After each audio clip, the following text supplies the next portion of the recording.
We've been talking a lot today about Julian Fantino. He has been removed as the Veterans Affairs Minister. He had been embattled and caught up in many controversies with vets. He's replaced by Erin O'Toole, who served for 12 years in the Royal Canadian Air Force as a helicopter navigator. He's also a lawyer. Now, Minister Fantino had been under fire for months for his brushes with vets, so many of them caught on tape, blunders on the file, and there's lots of debate about that file in general. Will a new minister mean a shift in direction at Veterans Affairs? What will it take to repair the damage and with the relations with many angry veterans? We want to get vets' perspective right now. Joining me now from Niagara Falls, Ontario, by Skype is Michael Blaze, a retired sergeant, and he's the president of the Canadian Veterans Advocacy.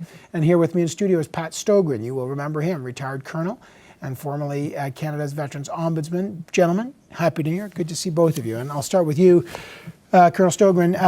What do you make of this? Julian Fantino, essentially demoted today, but still in cabinet, still keeps his salary. By the same token, Erin O'Toole's now the minister. What do you think? Well, I wish Mr. Fantino the best of luck in his new appointment, and it's just the same old, same old. When I left the office of the Veterans Ombudsman, I said one thing has to happen. They have to open up veteran affairs and get rid of the culture of denial that exists in there, and we have not seen a minister that's capable of doing that.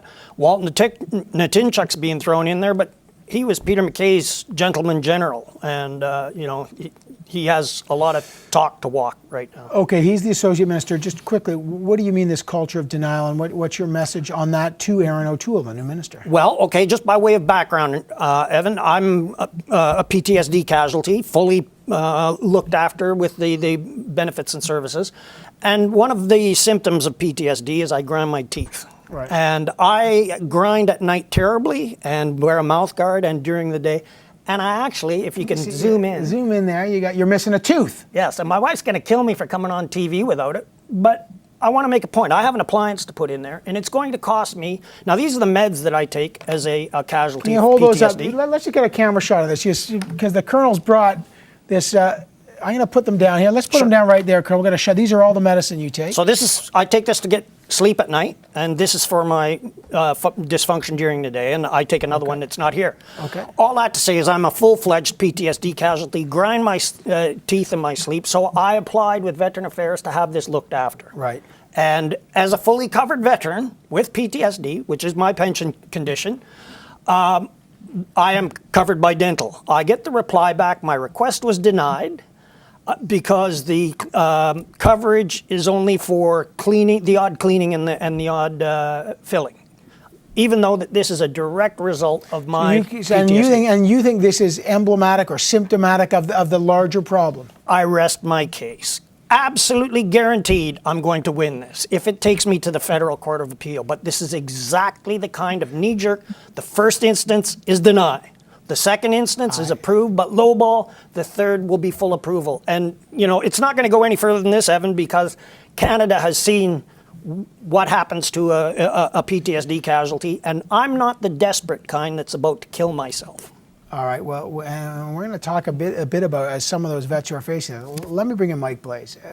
You've seen now, and you've called for Julian Fantino to resign or step aside. Now, Erin O'Toole, who he's been on this program a lot. What do you make of the shuffle in Veterans Affairs?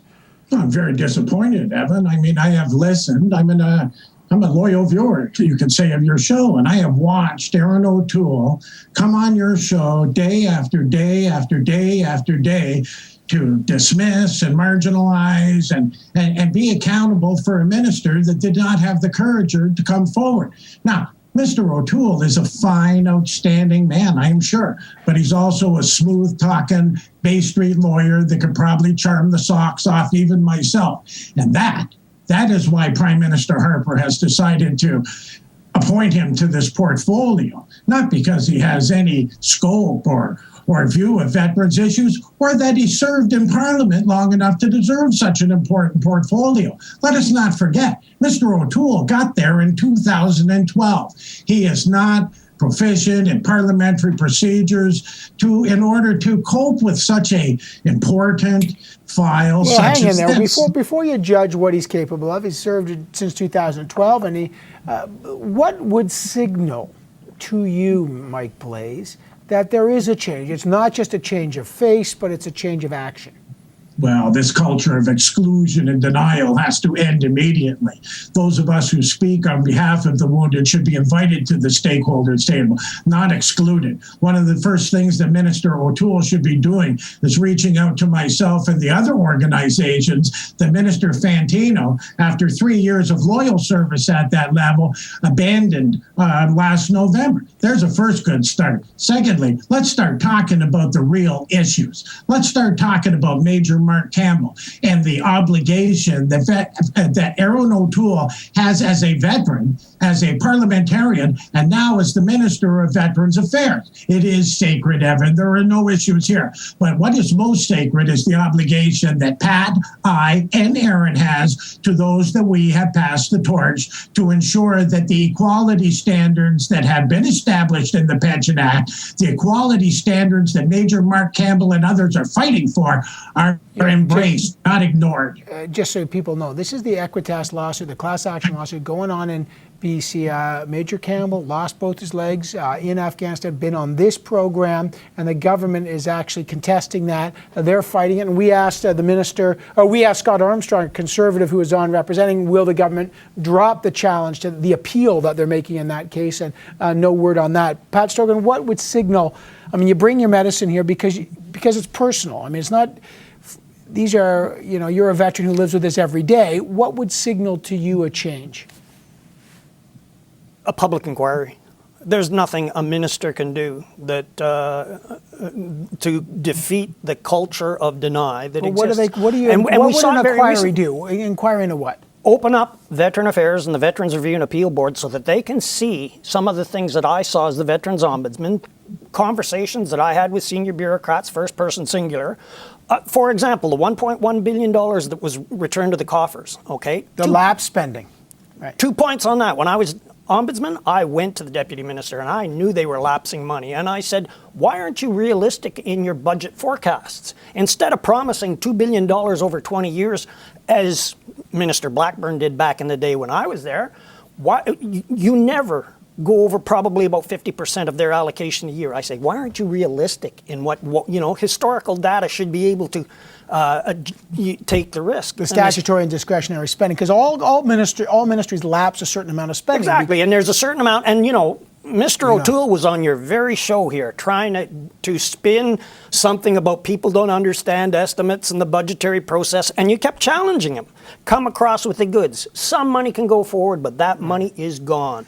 And Mr. O'Toole, the new minister, had the gall to come out here as a commissioned officer, fighter pilot or whatever he was, as a lawyer, and present that particular case. So as far as I'm concerned, it's business as usual right now.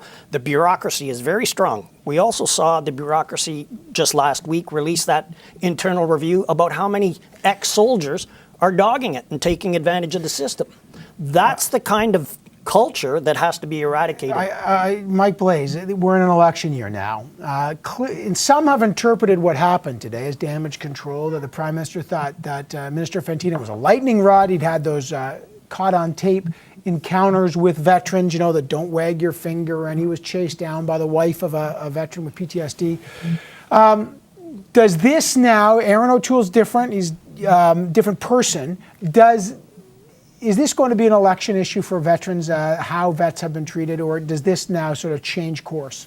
Oh, no, there's no changing course for us. I mean, yes, the messenger has changed, Erin, but the message has not. And this is what I find so disingenuous about the choice of Mr. O'Toole by Mr. Harper. I mean, they have better veterans in the Conservative Party that would reflect the needs of our veterans. Mr. Chizu speaks French, was a major, served in Afghanistan, has never failed once to speak to me when we went to speak to the issues that are confronting the wounded. And yet he chooses Erin O'Toole. Why? Because he's a lawyer. Because he's smooth talking, because this, they feel, is about communications, not policy. But it is, and mark my words, it is about policy.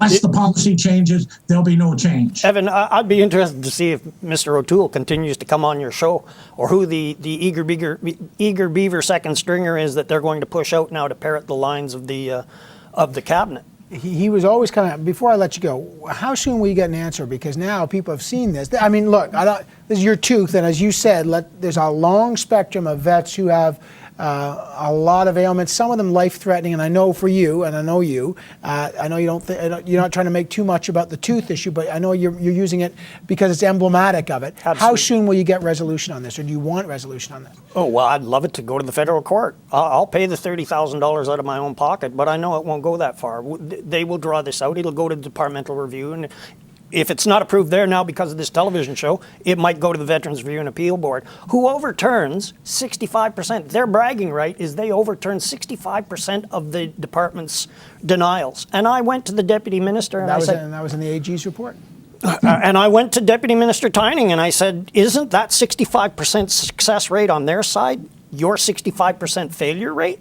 Oh, no, but their party line is, oh, they have to present more information to the Veterans Review and Appeal Board. My question to her is, why don't you just ask the question like they do with employment insurance? Okay, guys, I got 30 seconds. I'm going to give you one last chance. What's your message to the new minister, Erin O'Toole? Michael Blaze, real quick.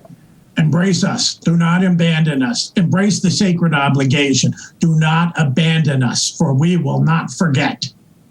Pat Stogren. I'm gunning for a public inquiry. Watch this space.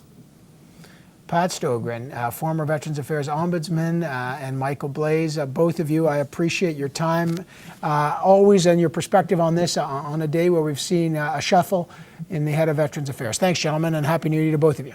And you.